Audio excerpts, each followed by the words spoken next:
әнші, актер, композитор, Қазақстанның еңбек сіңірген мәдениет қызметкері Тұрсынғазы Рахимов 1951 жылы 15 қазанда Аягөз ауданының Малтыкөл ауылында дүниеге келді.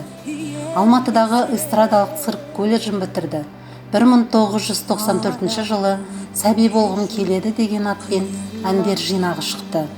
Дариға домбырамды берші маған, 30-дан асып барамын.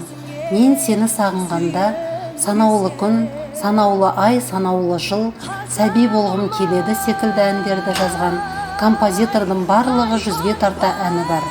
Мұқағали Мақатаев атындағы сыйлықтың иегері, республикалық деңгейдегі бірталай өнер байқауының лауреаты, Қазақстан Республикасына еңбегі сіңген мәдениет қайраткері, композитор, әйгілі әндер авторы әнші Тұрсынғазы Рахимовтың әншілік дарыны мен композиторлық қарымы мұқым қазаққа мәлім.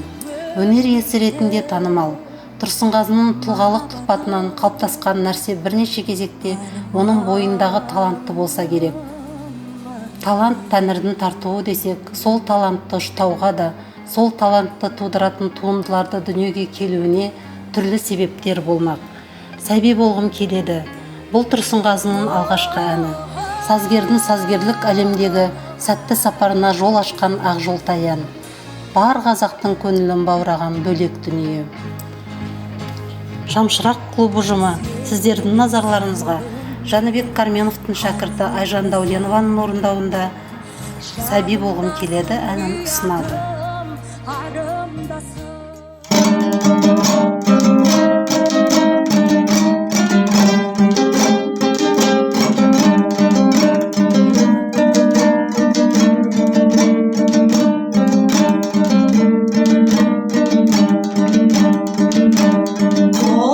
болғым